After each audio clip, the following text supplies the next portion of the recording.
So what I'm going to try to do, I think, is a perfect fit in what Joanne has said with regards to dialysis modality and patient outcomes. If I could just go on. What I'm going to talk about is that the complexities involved in comparing survival of patients treated with different dialysis modalities and how it should impact upon how we interpret these studies and how we use these studies for the care of our patients. Compare hemodialysis PD outcomes in contemporary cohorts in the US. How should these comparative survival studies be used to advise individual patients about their dialysis therapies? And in the end, just to answer the question, we're expanding PD. In the US, we are now at 10% within DaVita. Will that be safe? Because one of the things people say is that the reason why PD looks better now is because less people do it. So if more people are going to do it, are we going to be doing it as well as we've done it thus far? So this is something that Joanne alluded to with regards to the intermodality comparisons. If you look at all the studies, and there are a lot of studies that have been published prior to 2000, prior to patients that started dialysis prior to 2000, that is, if you think about it, is 12 years ago, PD patients were shown to be associated with the survival advantage in most subgroup of patients during the first 1 to 3 years. And then the lower the burden of existing diseases, greater was the survival advantage. So that if you have a young non-diabetic individual, let's say somebody who has crescentic glomerulonephritis, 24-year-old person who has nothing else that's wrong with them, they go on to ESRD, that'd be a prototype of a person who would have, in these studies, the lowest risk of death if treated with PD.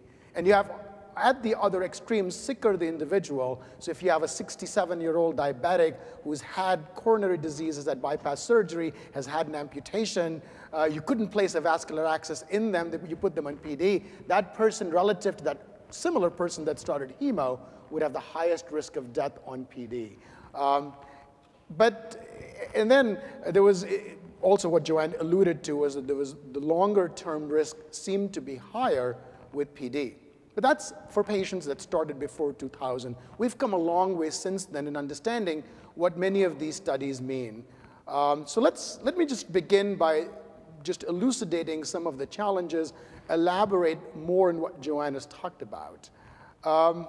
Remember that the patient assignment to the two therapies is non-random. It is not as if also, which I will get to, it's also not as if in the United States patients are choosing the therapy that they're on. Most of the time they're not choosing, they're placed on in-center hemo. So it's not even an active choice of a patient in the assignment of the therapies. And what we have not paid much attention to is that the rates of egress from the two therapies is significantly different. And we think mostly about PD patients transferring to hemo.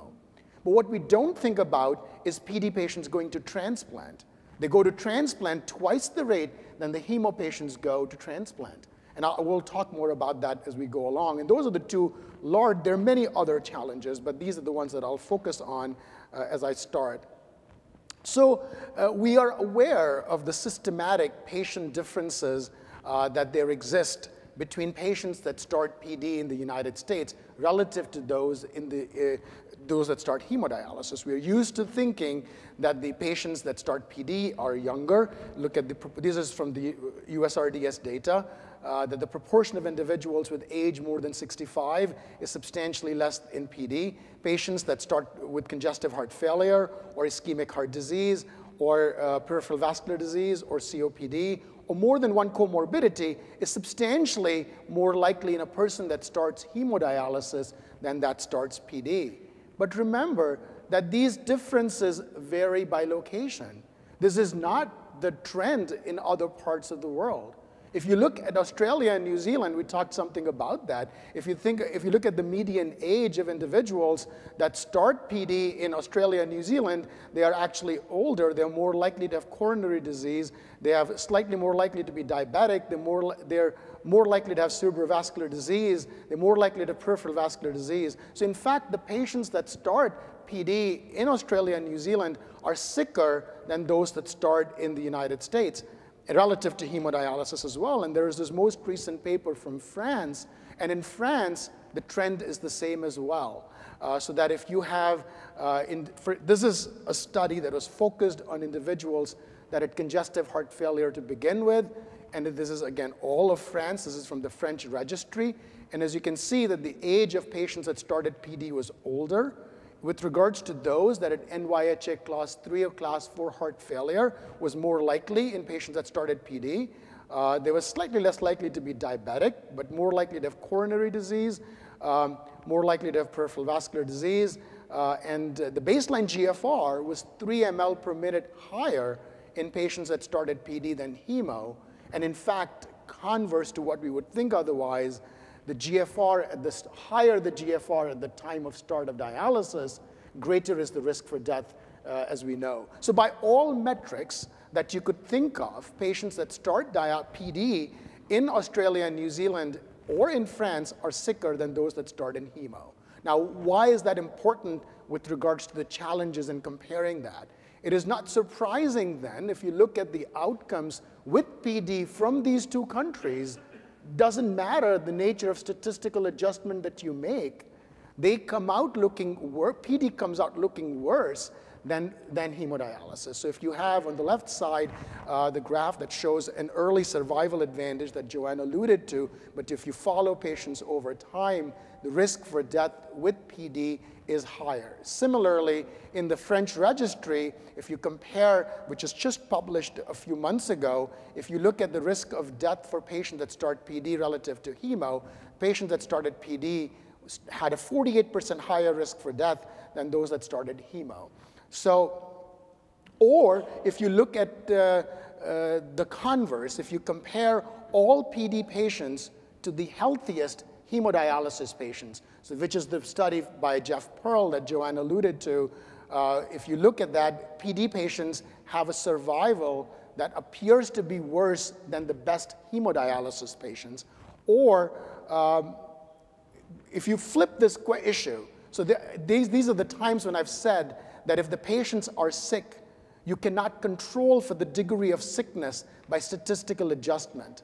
And the chips fall where they are. Sicker patients die more, and PD appears worse because PD patients are sicker. What about this early survival advantage? This is something that Joanne alluded to, which is a fact or an artifact that we have consistently been told in studies that if you actually look at the survival, PD patients that start have a lower risk for death in the first 3 years. But we also know that patients that are crash starts, patients that have not had any pre-dialysis care, or the patients that are sickest by default are started on hemodialysis. And this is the study that Joanne showed. If you exclude these crash starts, that there is no advantage to PD. So what I'm trying to get to with all of the data that I'm showing is that what you want a therapy to look like, or it appears to be, depends upon the patient population that you're looking at. If systematically a population is sicker, our statistical adjustments are unable to adjust for those differences, and that therapy looks worse. Similarly with PD, this is something from our manuscript that we looked at in terms of survival of PD patients relative to hemo patients, in which we used what we called as marginal structurals model, which is a more sophisticated adjustment than even propensity score modeling that accounts for those differences in level of sickness. We also don't see any survival advantage with PD in the first few years, like had been described in studies in the early 1990s. So Alan referred to propensity scores, and I just want to spend a minute about propensity scores.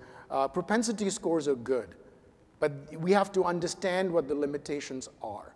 The propensity scores effectively are if you have a population of patients that starts dialysis. In the US, 94% of them start on hemodialysis, 6% start on PD.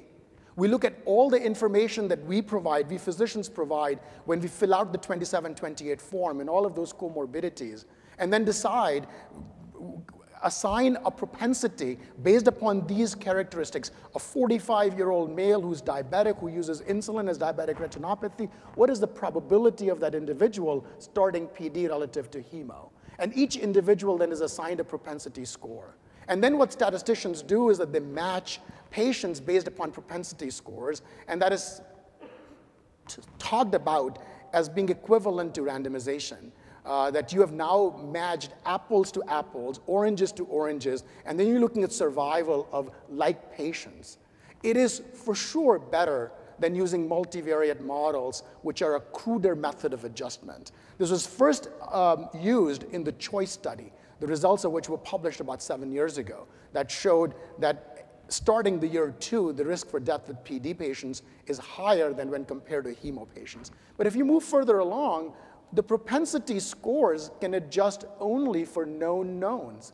Don Rumsfeld said that there are known knowns and there are unknown knowns and there are unknown unknowns, and nothing is truer with regards to that statement as when you look at survival studies. You can calculate propensity scores only for variables that we know or we think are important.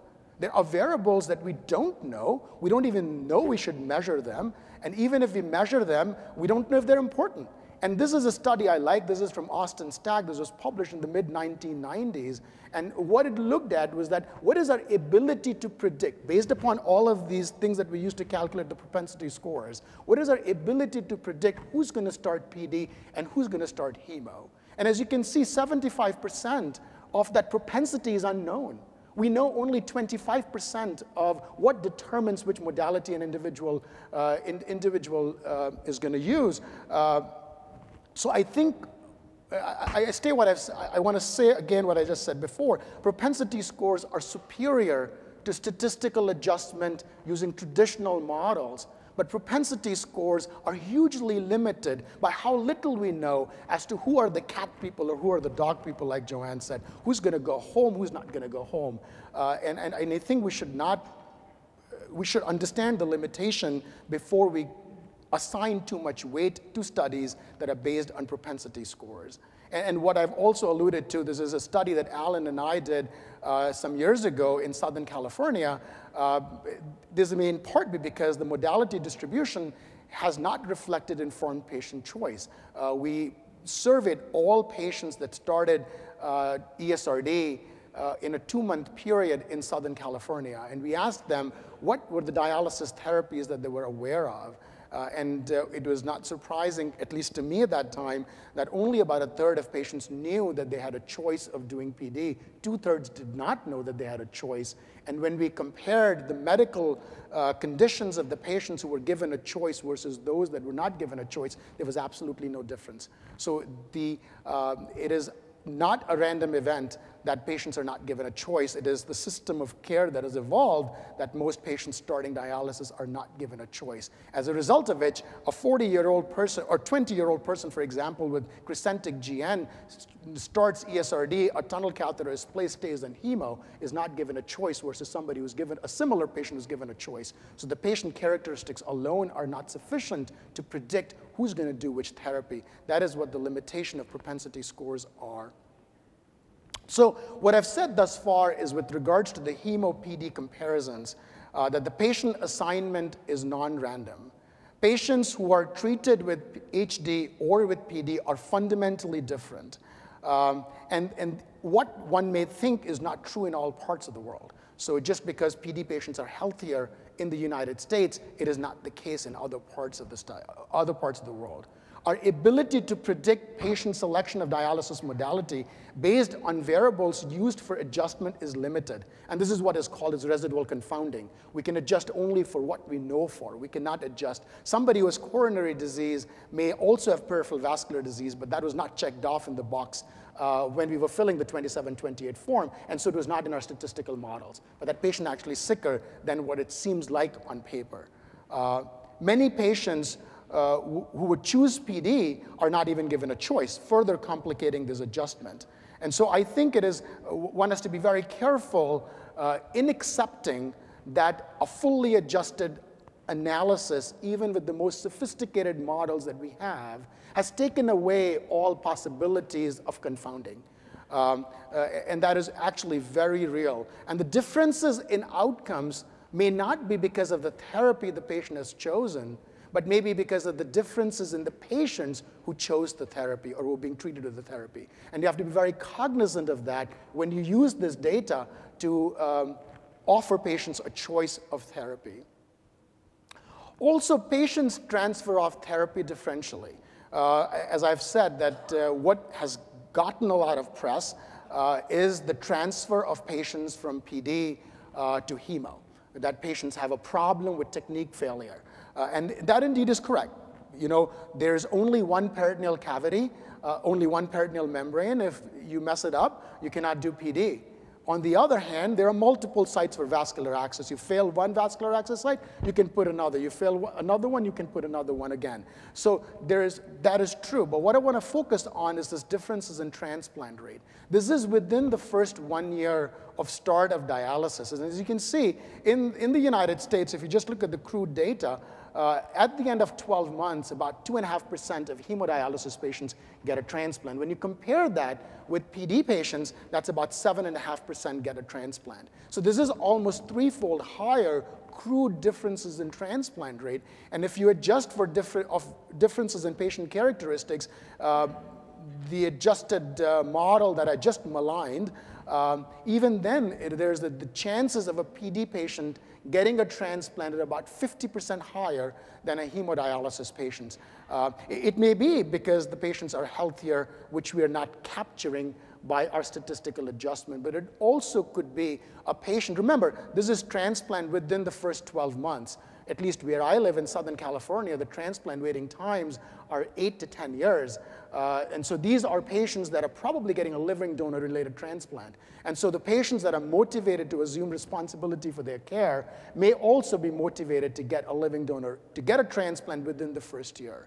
And so why is that important? So if you have the healthiest, you would agree that the patients that get a transplant are the healthiest patients.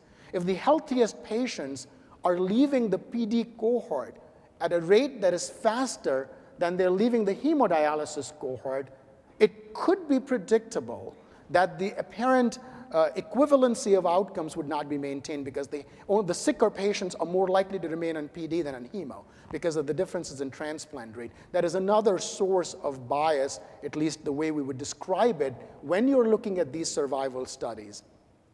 And so the reason, so what has happened, with that as a background, when you recognize what these challenges are, view what I'm going to say that follows with the jaundice dye. So what has happened to the hemo-PD outcomes in the US? Clearly, starting the mid-1990s, the patients that have started treatment with PD, their survival has improved faster than that with hemodialysis. So the dotted line that you see, I cannot just reflect right there. This is the survival over time for hemodialysis patients. This is with PD patients.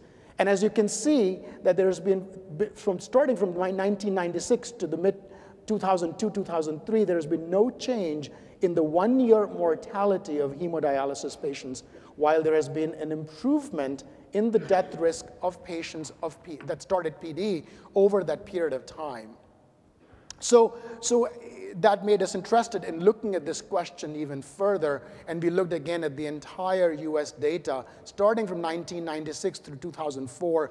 Joanne and I were involved, along with some of our colleagues, in doing this analysis, and we used one greater level of sophistication in analysis beyond propensity scores, which is called marginal structural modeling. And I'm not going to go into the details of that other than to say that other than adjusting for differences in patient characteristics, we also accounted for the differences in rate of egress, the differences in rate of transplant, and tried to account to see whether indeed it is true that PD patients are being disadvantaged because of a higher transplant rate when you look at the long-term outcomes. And clearly, starting 2002, 2004, there has been absolutely no difference in risk for death in patients starting the two therapies. These two curves are virtually superimposed.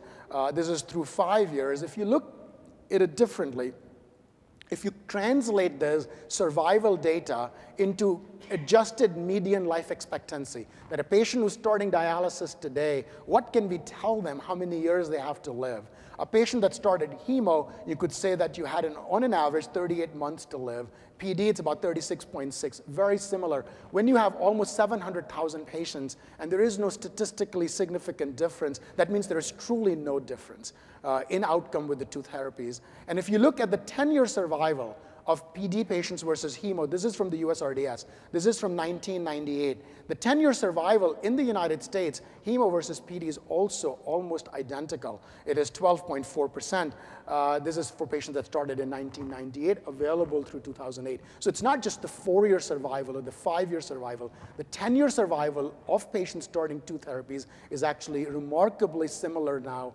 in the US. This is the study that Alan pointed out. This is from the USRDS. So we looked at trends over time. They focused only for patients that started dialysis in 2003.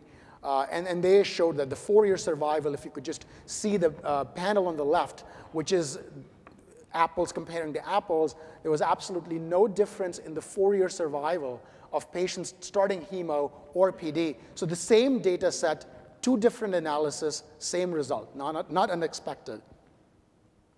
And less patients, John Moran, he was showing data from within DaVita, but that improvement of less patients needing to transfer has been going on at a national level starting the mid-1990s. Clearly, the results that John showed were very impressive for what has happened since then, but we've learned more to mitigate risk in reducing transfers of patients to hemodialysis.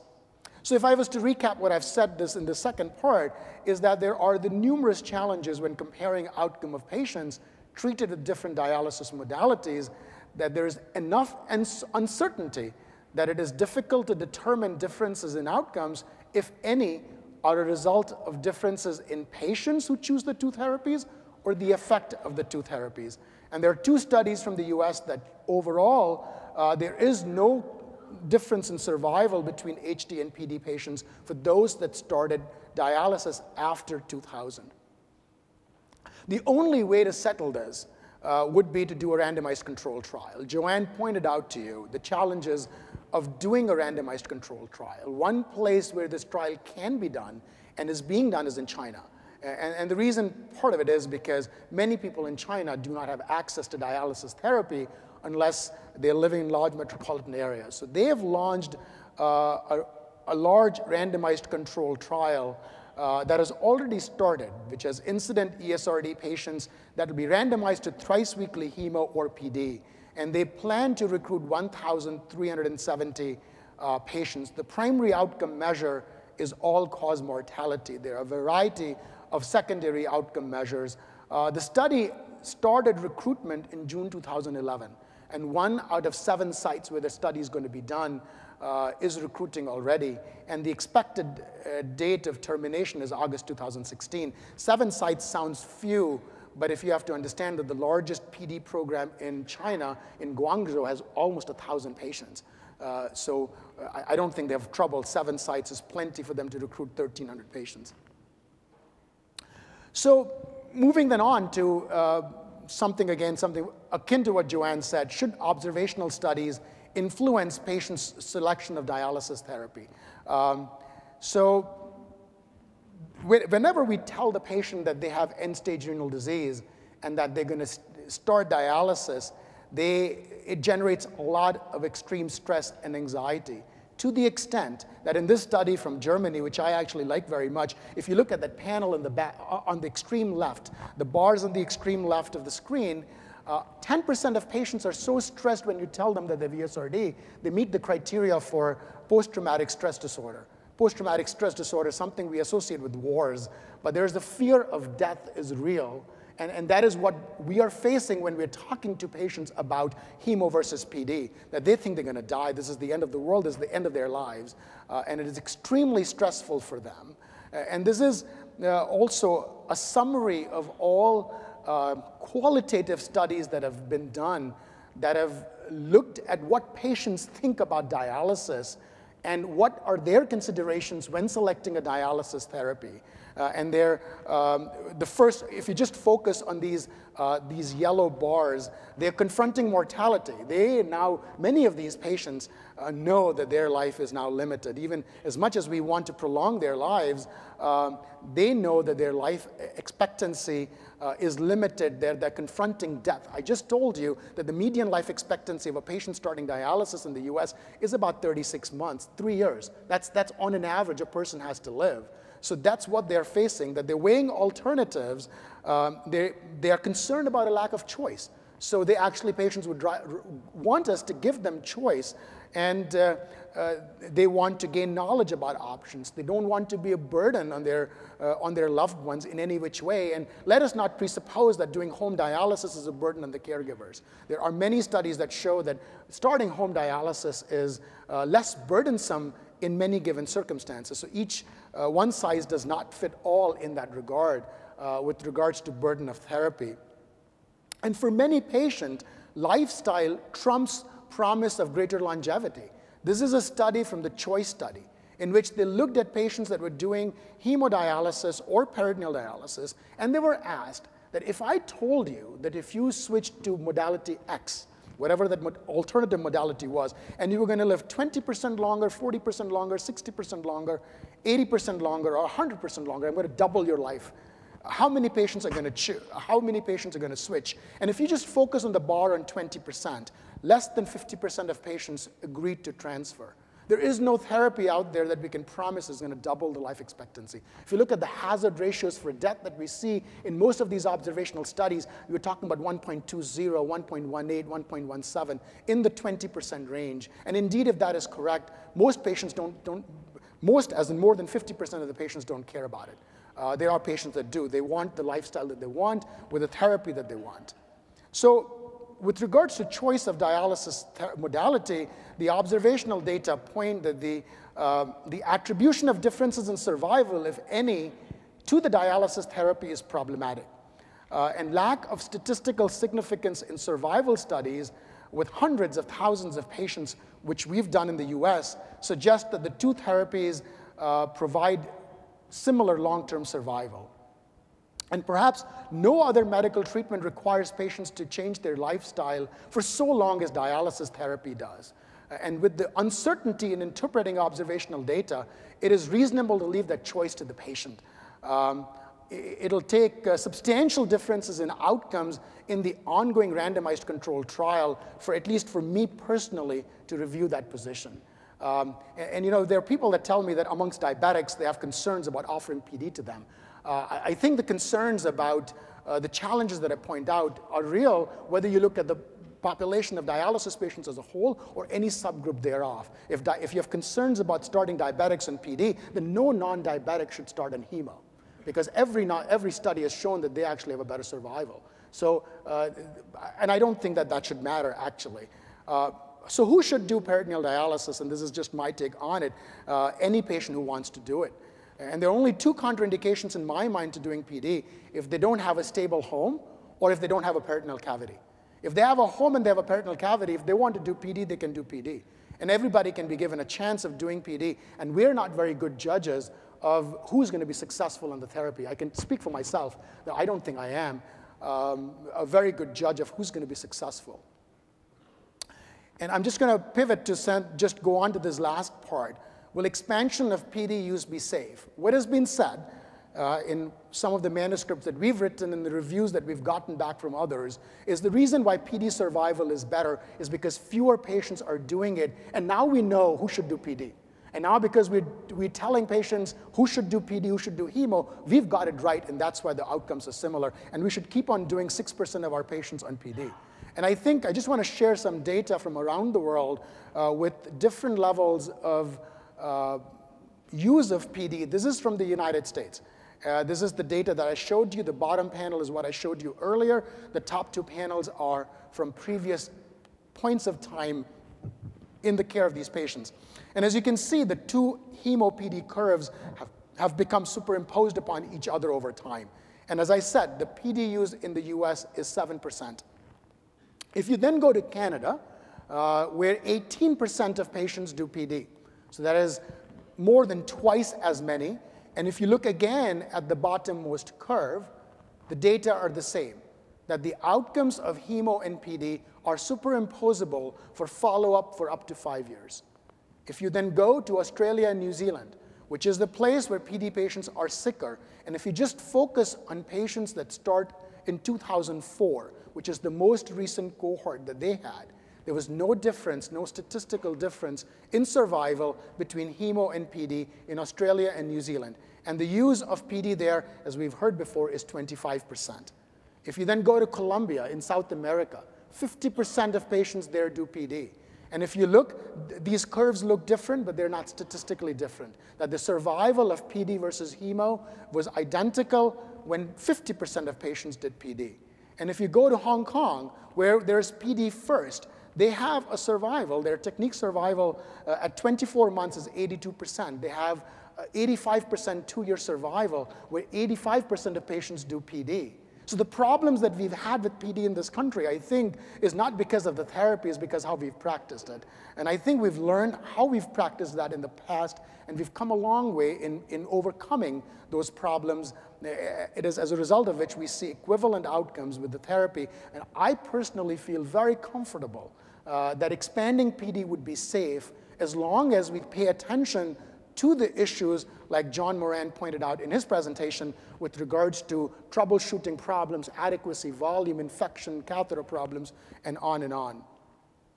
So how to ensure that PD expansion will be safe is, I think those are my two solutions.